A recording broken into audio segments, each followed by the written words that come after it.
Good morning, folks. Welcome back to Markelly Farm. We're going to spend a little time out in the garden this morning. I got some stuff to harvest and a couple things to do. So if you want to hang around and check it out, stay with us.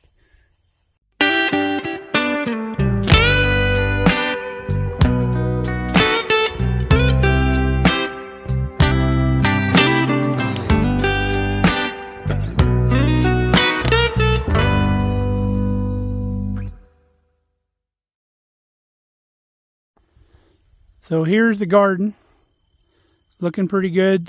We've been blessed with a good growing season this year. And I've said it before on the channel, but I'll say it again. Our most common question we get is, how do you keep the weeds out of your garden?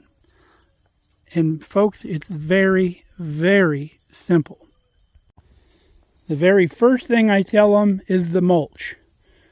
In all of our rows, every spring, we lay down mulch. We bring the drip hose up to the top, and we lay down mulch about 2 feet wide all the way down every one of our rows over the top of our drip line.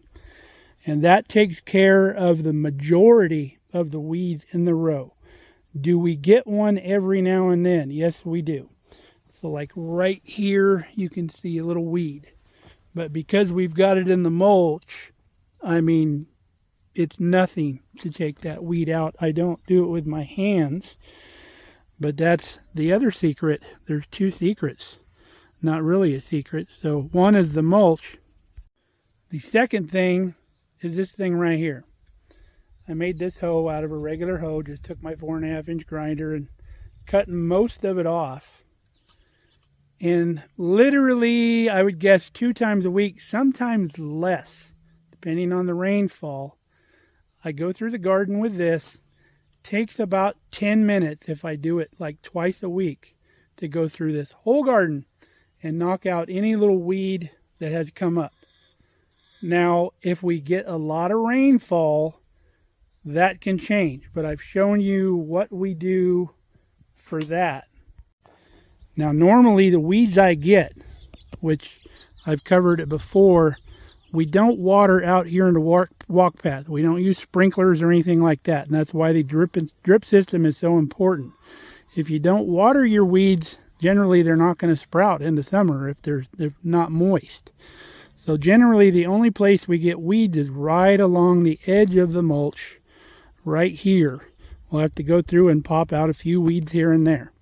Now some drought tolerant weeds, every now and then you'll see one out here. But if we get a lot of rain, we leave enough room between the rows that we can come in here with either the rototiller or the wheel hoe real quick and just knock those out. Now, if you stayed on top of it, say do like a row every day, you wouldn't even have to do that. You could get these little ones out here with the hoe if you did like a row a day. Not that big a deal. If you have the time, it'd take maybe 10 minutes to do one row if you were getting a lot of rainfall. So it doesn't take a lot of time. You don't have to go to the expense of buying the weed barrier, the weed fabric, and all that, and having the mess out here in the garden that creates, because it's always wanting to blow away, and you can't amend your soil because you can't put anything on your soil with the weed fabric down. You got to pull it all up. But it's not too difficult. I'm not harping on you folks. I'm just trying to let you know it's not hard. If you can't spend 10 minutes twice a week in your garden, I don't know why you can't come up with 10 minutes, but if you're that busy, maybe you should not garden. So, as an example, I'm going to take you down one row of my garden to show you how long it takes to do one row. So, we'll start right here. There's a little weed, it's gone. There's a little weed right there, right on the edge of the mulch, it's gone. Couple there.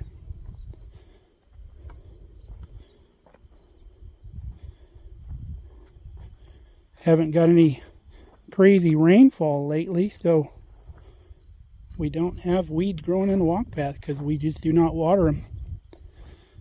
Our watermelon's clear out here in the row now.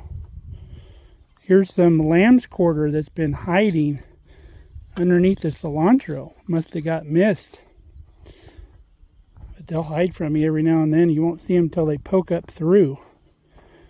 But as long as you catch them before they go to seed, you're good to go. There's some purslane there. You can actually throw that purslane in a salad if you wanted to. Oh, there's a little piece of Johnson grass in there that we'll pull out.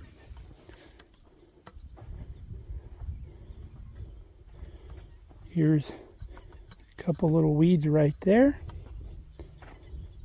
And one on the end of the row. So that's a whole row right there. And I have 6 rows. So it doesn't take long. So whatever we just did times 6 and you're done. So I'll get off of my weeding soapbox, get the rest of this done. And then we'll come back and take care of what's left here in the garden. We need to harvest some onions and then we'll look around. We harvested our first watermelon yesterday. It was fantastic.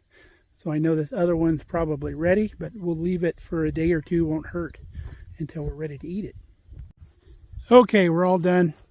Found about a 3-foot bull snake inside the Brussels sprouts there. We leave them alone because they take care of rodents and larger bugs and stuff.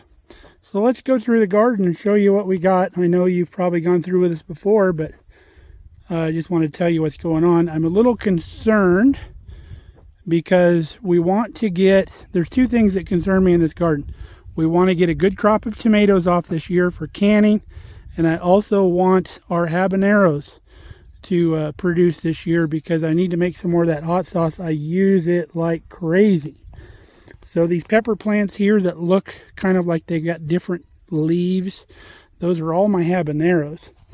Now we've got plenty of habaneros on the vine, or on the pepper plants. There's lots of habaneros in here, but we need them to turn orange. And same thing with the tomatoes. We've been having a little stint of cooler weather this week, and that's not going to promote our tomatoes or our peppers ripening, because once it starts getting cooler, if you've ever grown tomatoes, they stop wanting to turn red. So we're supposed to get back maybe into the low 80s coming up this week. So hopefully that's going to help. There's lots of San Marzano tomatoes on those plants, but we've got to get them ripened up. So I remember one year we had an early freeze and we were only able to save a few tomatoes. We picked a bunch of green tomatoes. We made taco sauce out of them and stuff like that. If you're interested in that, we have the video on that. But that's my 2 concerns. But all of our peppers are doing beautifully. And then this cucumber vine has been giving us loads of cucumbers. Here's our late watermelon that we planted. There's some melons down through there. And here's our cantaloupe. We're going to be eating cantaloupe very soon. There's some pretty large specimens in there. I don't know if you can see them. They're just about ready to be ripe. And the best way to tell when a cantaloupe is ready is the stem will just basically fall off of it. So let's go over. Here's our cilantro. It's all bolting now, going to seed. We're going to try to get some seed out of this cilantro because that's coriander, and we'll save it. We haven't picked any peas in a while. We dried a whole bunch of other Thai basil, so I've let this flower. The bees love it. And we've got so much broccoli, so this broccoli is probably destined to come out now. And same with our cauliflower. Kelly came out and picked broccoli and cauliflower probably 2 days ago. Here is our honeydew melon, or Crenshaw, whatever you want to call it. I don't have a lot of experience growing these, so I need to look it up online to see what they look like when they're ripe. But we've got some big specimens in here. I may have to sacrifice one just to see if it's ripe. But hopefully I can find online to give a little better idea of what the color is going to be when they're ripe. Now we picked this watermelon yesterday, and it was really good, just like this one. Icebox size melon. It's called Sugar Baby variety. Oddly enough, each plant produced one big melon. Pretty strange. So there's no new melons on this vine, and there's not enough time for them to mature anyway. So this vine, now that that's picked, will probably come out. We've got some dill seed. We've already harvested some off of this plant. That's a volunteer dill. I see I got a little purslane plant right there that I need to pull up. But that's what's going on here. And then our slicer tomatoes that I planted, or thought were slicer tomatoes, they're a variety called Bonnie Best. And from the package, it looked like they were nice shaped slicer tomatoes. Well, these tomatoes only get just a little bit bigger than plum tomatoes. You can see we got quite a few on here. But again, like any other tomato out here, they need to mature. We've got maybe 5 tomatoes off of this plant over here. And this plant's just loaded with tomatoes, but we need them to ripen. And then our Roma tomatoes, these plants are loaded as well. You can see we're full of tomatoes in here.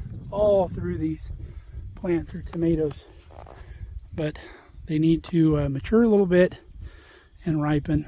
Now, our cabbages that we've already picked, I think we showed you on another video, they're putting off these little side shoot cabbages that we'll be able to pick here in a few days and eat all those up.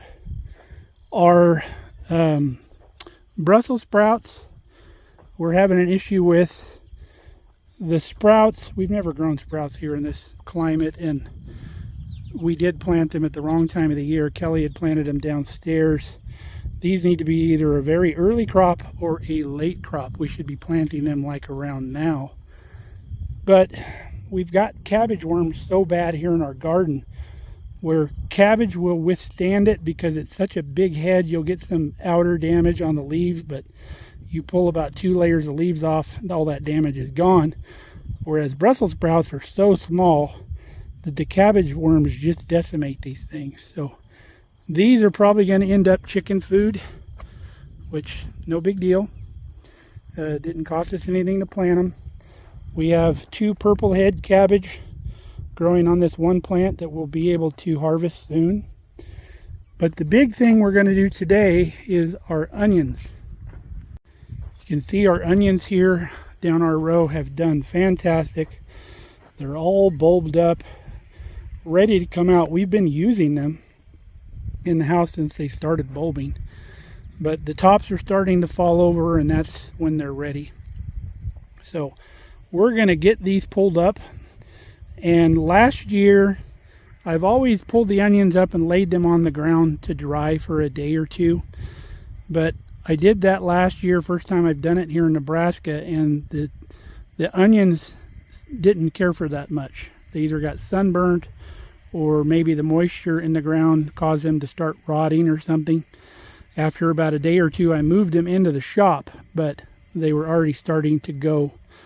So this year what I'm going to do is I'm going to pick them. I'm just going to kind of hang them here on the fence till probably this afternoon, just long enough for the moist dirt around them to dry to where I can just brush it off. And then we're going to take these into the shop and let them dry for a day or 2 in the shop out of the sun. So let's get pulling these babies up. Now my hanging idea is working pretty good. I just put them through like this and hang them over. The tops kind of hold them. Working pretty good. Going to keep them up off the dirt and let them dry all the way around. I'm brushing off as much dirt as I can. And then that's it. There's all of our onions, folks. Got them up out of the ground. Some of these are just beautiful specimens. Let me show you a couple of these down here. They're just amazing. They remind me of my dad's onions. My dad was a pro at growing onions. Look at the size of this thing. Isn't that crazy? It's as big as my hand. Now I've learned that the secret to growing nice, beautiful, large bulb onions is not getting them too deep in the soil. And I'll show you what we did here. So when we planted these, I had my cousin's son Tate come over and help me because my back was hurting at the time. We laid our drip line down like I said, and then about 4 inches of mulch on the row. So we started with the plants this year and not the bulbs. And make sure you got good green plants. Don't get those old dried up ones. They've been trying to sell me those here. But dig down through the mulch just to where you reach the level of the dirt in the garden. Put your onion plant in there and then cover it up so where your roots are sitting right on top of the soil. Well, your roots will go down into that soil, but the head of your onion will grow in the mulch. We'll use a word that's hot button right now. The onions will be unencumbered by the soil around them because they're in that loose mulch and they'll bulb out really big. Maybe because this is a garden, we should say uncucumbered. Would that be a better word? We should be unencumbered by what has been. Hilarious. Good morning, Cat. Now, what my dad used to do to keep his onions big, he would go out constantly, almost every few days, and he would use a hoe right around the tops of the onions to keep the soil loose. He wouldn't get down to where the roots were. But the soil right around the onions, he'd keep nice and loose. But sorry, Pop, but my way is a little bit easier, I think. I got my direction from Jason over at Markelly Farm. He turned me on to that, and boy, it works. But we're going to let these babies dry on the fence probably till this afternoon. And I think the best way to explain it, we just want to be able to brush this surface dirt off. Sort of like when you go swimming or go to the beach and want to put your shoes back on. You wait till your feet dry and then you can just brush that dirt right off and put your socks on.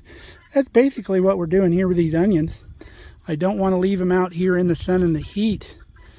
And then we're going to leave the tops on them too. We'll show you later on how we're going to deal with that. So until we come get these onions, when the surface of the onion has dried out later, we're pretty much done in the garden. Haven't been out here very long. But I'm going to go finish up some other stuff we got to do. But first we're going to go make lunch because it feels like it's that time. Oops, there's one more thing I remembered I got to do before lunch.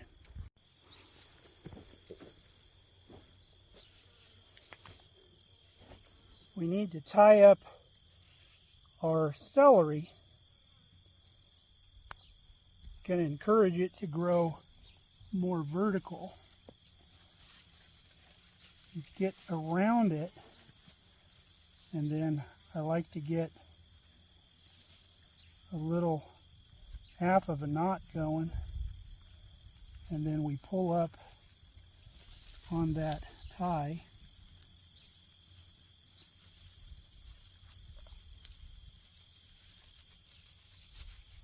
About like that.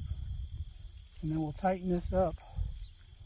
And that's going to encourage our celery to grow more vertical, upright like you buy in the store. And this is stretchy tape, so as this grows, if it needs to stretch a little bit, it'll go ahead and stretch. Okay, we're all done with that. Let's go make lunch. Making lunch.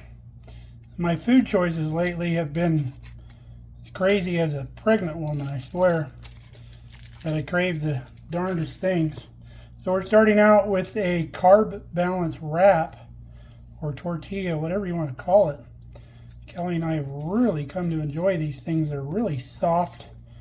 They're better than the non-carb balance tortillas in our opinion, but they happen to fit in with our diet. So I've got 2 wedges of Laughing Cow jalapeno cheese, and then to that we're adding some shaved corned beef that we get at the deli. We'll throw that on our sandwich.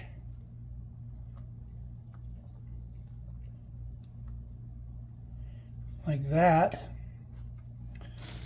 And then we're going to throw some homegrown tomato on there.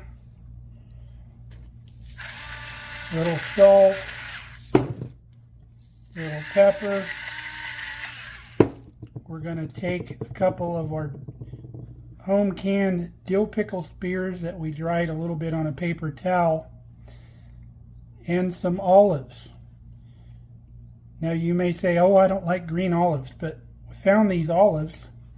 They taste just like the old black olives that you used to be able to get, because in my opinion the black olives nowadays taste terrible. But these taste like the good old-fashioned black olives that you used to have at Thanksgiving that you'd put on your fingers. I'll show you the label. Here's the label right here. Lindsay Crafted Medium Olives. If you can find these in your store, try these out. They taste just like the good old olives. The new olives just have a weird flavor to me, even like at the pizza places and stuff like that. I always ask to taste their olives, because a lot of times I'll just go without, but I love olives. So give these a shout out. We're not sponsored or anything. I'm just cluing you in on some fantastic stuff. Now, last thing on our sandwich is some spicy brown mustard. Let me know in the comments, do you think that's weird? Because it's awfully tasty. Well, it's a few hours later. We've had some sun out here. We've had some wind. So you can see the dirt on our onions just kind of wipes away. That's what we're looking for. So we brought the wheelbarrow out. We're going to gather up our onions. Anything that's kind of inferior in size, we'll throw in this basket, and we'll go indoors and process that either into frozen or use fresh onions. So we'll get these babies gathered up.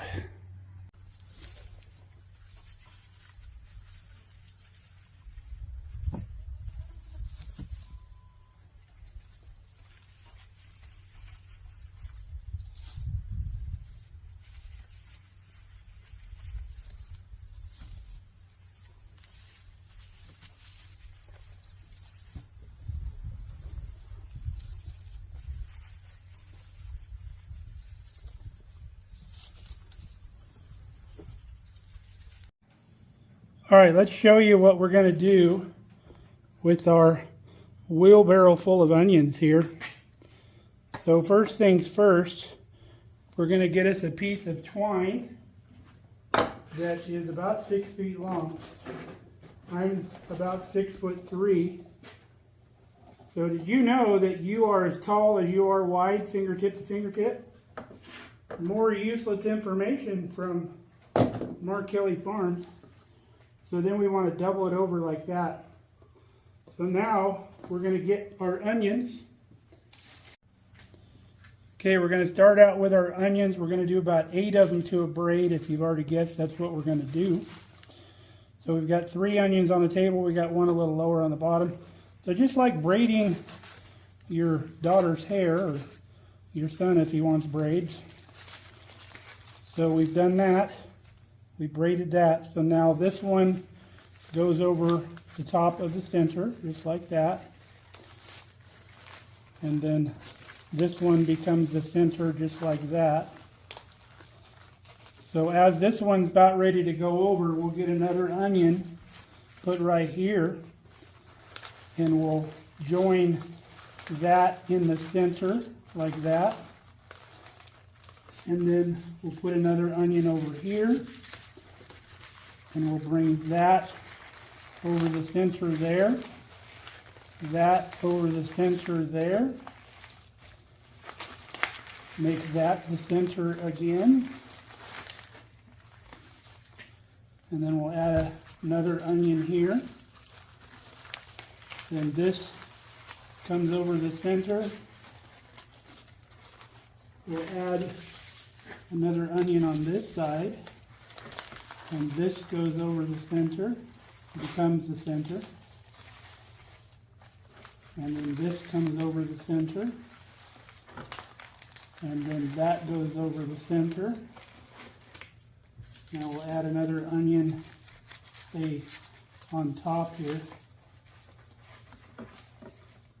That comes over the center there. Then this comes over the center, locks that in.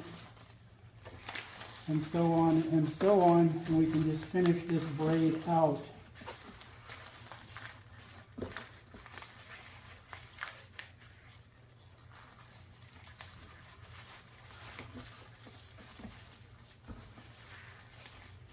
So once we get to where this is all together like this, we're going to take our string, both ends of it, and we're going to go around our onion tops right here. And we're just going to tie a square knot with those two ends like that, and then back like that. Let me bring you down here so you can see a little bit better. So with this trailing end right here, we're going to do a couple half hitches, which all you got to do for a half hitch is put the loop over itself like this, and then you're going to put your onions through your half hitch like that, and then tighten your half hitch around your onions. So as the weight of these onions pulled down, it'll make this half hitch tighter.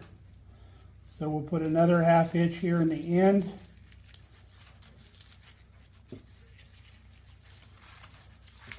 Like that.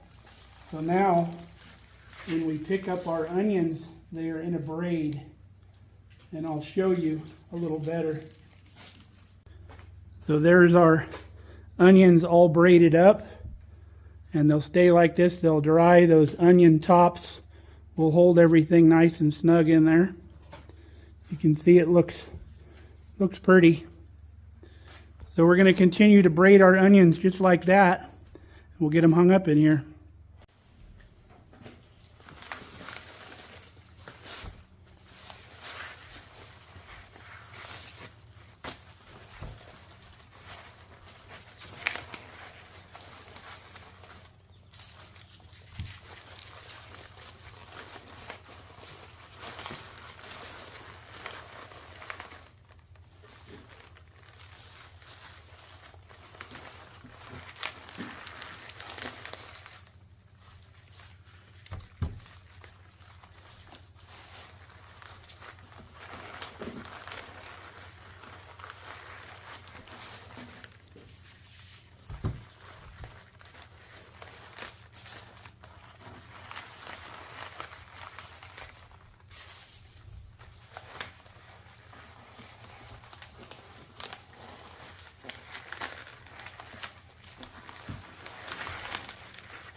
Okay, we got all of our onions hung up. Got two more over there. And then that's all we have left for going inside. They're a little smaller. But we'll lay them out a little bit, let them dry out here for a day or two before we take them in. Now this isn't going to be their forever home out here because it gets too warm in the shop. So they're just in here for a day or two to where the outside's nice and dry. And then we need to get them either into a cooler climate or we need to start processing them. I'd like to freeze dry a bunch. I would like to just regularly freeze some, probably the little ones that we're going to take in the house. And then we'll try to save as many as we can for fresh eating until they start like sprouting again. But these onions are going to last a while with these green tops on them. They'll dry out a little bit. And then when you need to come out and get an onion, if they're still out here, you just come, start on the top, just cut them off. The braid will stay tight, and just use them up. Now my folks tried something for a few years. My dad grew fantastic onions every year. They would find old pantyhose or nylons or whatever you want to call them on sale, and you would stuff an onion down the leg clear to the bottom, tie a little knot right above the onion, slip another onion in, and keep doing the same. You didn't want the onions stacked on top of each other where they were, there's a bunch of weight on them. But you could hang those old nylons up in the garage, and they allowed air to get to the onions, and they supported them real nice. They stayed good for quite a while. Doesn't take too long. You can do the same thing with garlic if you got a bunch of garlic to hang and dry. And it's real decorative if you put the garlic in the house or in your root cellar or something. It's pretty cool. Smells amazing in here right now, and it will for a few days while these onions dry a little bit. So I hope you enjoyed playing around in the garden with me today. So until next time, stay safe, stay healthy. We love you guys. Come back and see us here at the farm.